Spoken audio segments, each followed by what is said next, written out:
Hey there fellow Minecrafters, welcome back to the Drackiseries here. This is Jason and welcome to another Minecraft tutorial video. I'm in Minecraft 1.17.1 and I'm on the Java edition right here, and within this video I'm going to go over all of the debug F3 hotkeys. Now, some of you might be aware that in the game you can use the F3 key in the Java edition anyway to show debug information within the game. So your frame rate or your FPS, so frames per second, or your position in the world, which direction you're facing, the biome, your memory usage, all kinds of different things. But you can also have you can actually use F3 hotkeys within the game as well, which are special debug hotkeys that you can use in the game.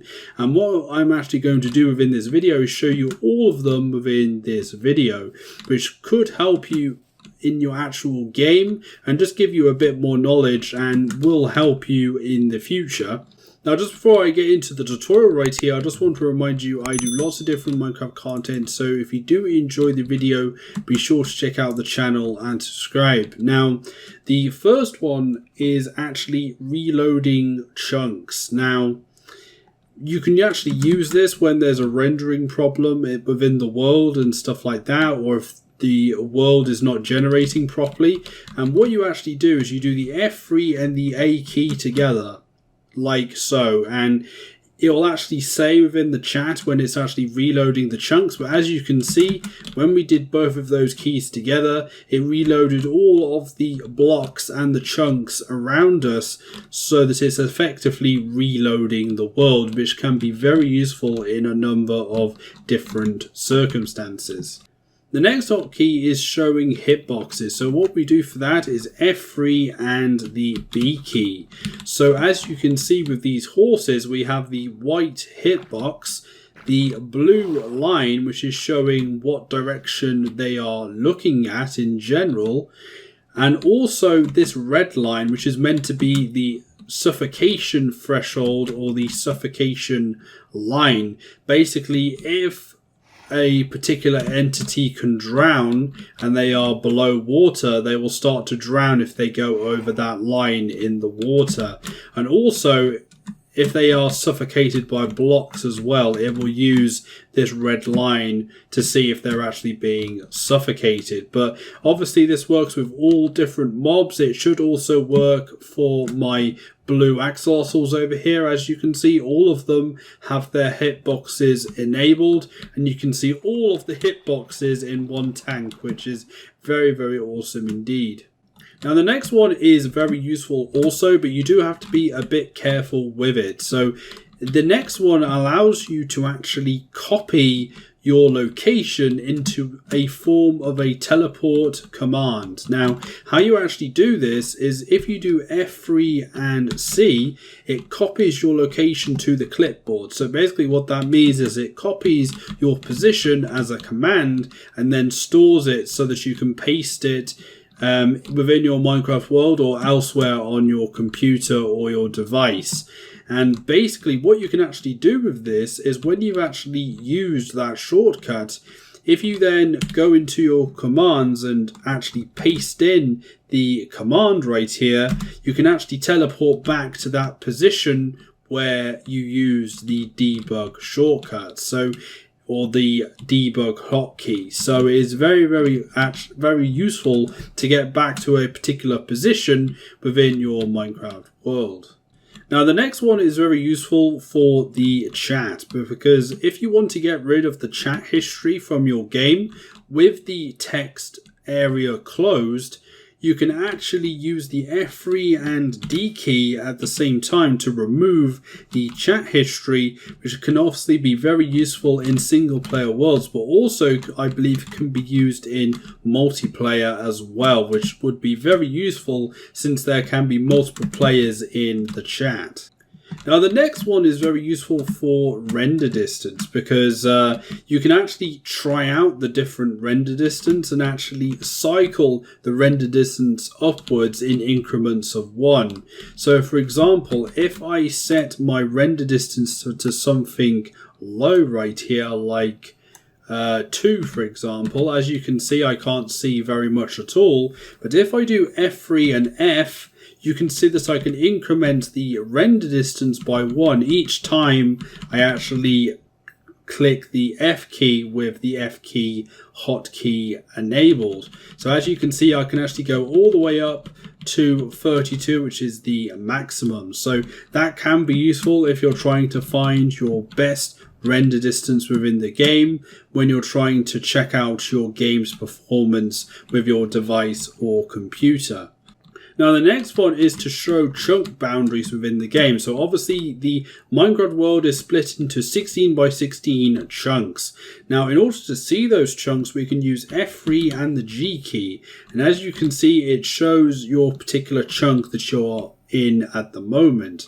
So it shows this like yellow mesh with these blue lines showing you the boundaries. But also if you look through the yellow mesh you can see red lines as well, and those are showing basically the chunks outside of the one you're currently in. And as you move through the Minecraft world, basically this yellow mesh will follow you as you go from one chunk to the next. And obviously you can disable this by getting rid of it again as well. Now the next one can be very useful for weapons. So basically you can actually enable advanced tooltips within the game. So this allows you to see durability of items and also a few other things as well. In order to actually enable that, what you need to do is F3 and the H key. So as you can see, advanced tooltips is now enabled, and if I go to this sword, it actually tells me the durability, so I have 2025 uses left, and the ID is also put underneath as well, so Neverite_sword, so that is the ID of the item, and it also tells you how many data tags are with this item as well.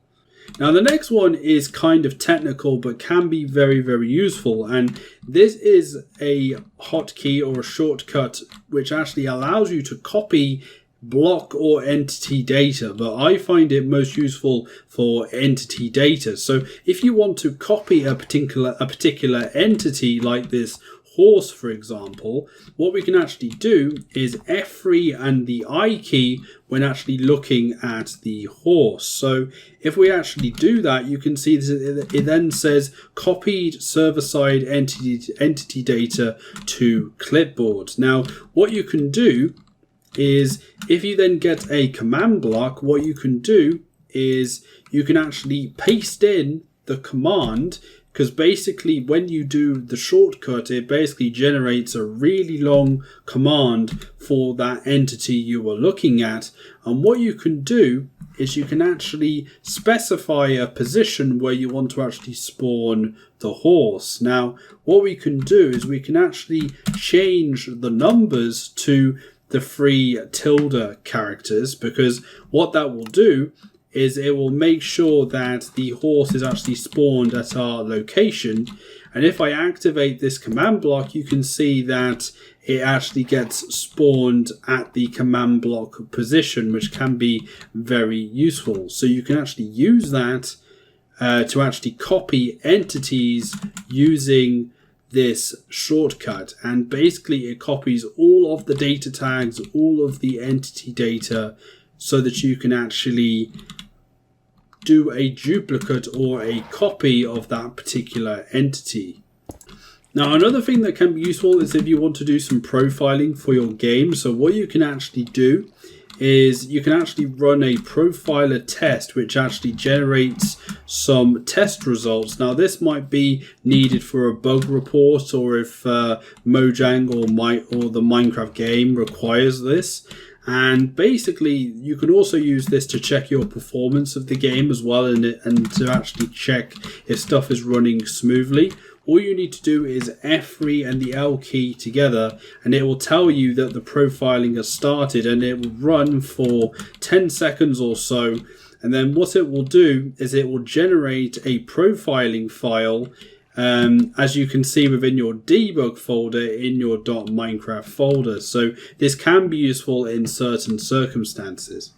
Now the next shortcut or hotkey is actually switching from your particular game mode that you're in to spectator mode. So what you can do is the F3 and N key to switch to the spectator mode, and then if you use F3 and N again, you will switch back to the mode you were previously at. So it's basically a quick way of getting into spectator mode and then coming back out again, basically through a shortcut all at once, which is very useful indeed.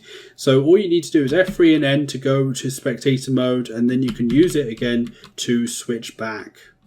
Now the next one is a little bit of a toggle feature, and basically it allows you to change the pause on lost focus functionality. So by default what Minecraft does is if the game loses focus or is minimized, the game will automatically pause the game for you. But if you do not want it to do that, then you can use F3 and the P key to disable the pause on lost focus.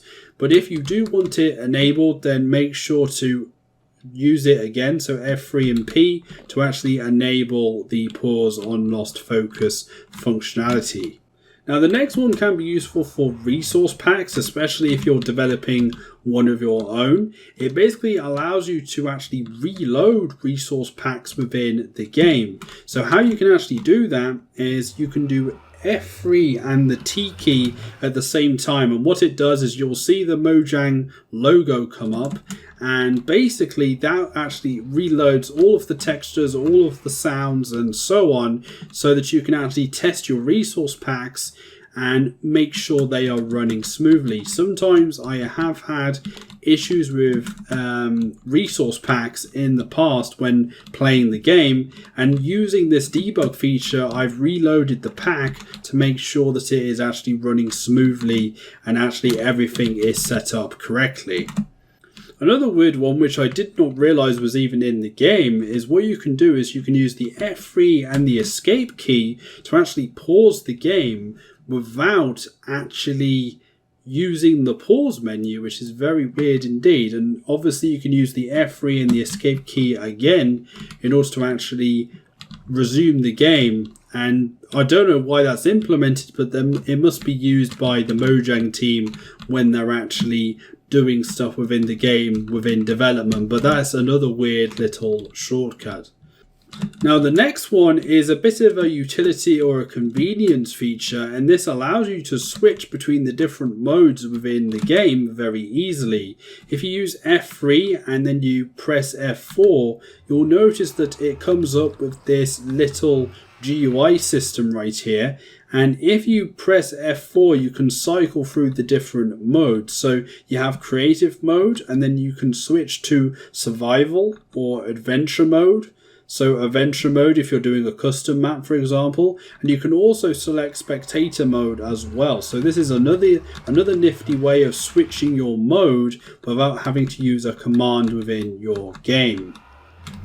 Now at any point, if you want reminders on all of these different features using the F3 key and the hotkeys and the shortcuts and so on, then you can also do the F3 and the Q key to actually bring up a list of all of the different hotkeys right here, so that you can give yourself a reminder of what each of the keys actually do. And that's it, everyone. You guys might have not realized how many different debug features are actually in the game, and there are surprisingly a lot of them, and I bet there are some of them that you did not realize were even in the game. But if you did find this video useful and you found it useful and you learned something new, then by all means like the video, it'd be very much appreciated. And if you want to see me on Twitter or follow my Twitter, then my Twitter is in the description, or you can use the Twitter on screen right now. So that's at Drackiseries on Twitter. And also, if you want to see more Minecraft videos, some Minecraft tutorials, Minecraft mods, Minecraft redstone, all kinds of different content, then be sure to subscribe to the channel and click the notification bell so you stay notified of any future videos. I hope to reach 10,000 subscribers as a goal, so hopefully you can help me achieve that goal, and I will see you in the next video. Take care everyone, hopefully you have a nice day, and I'll see you in the next video.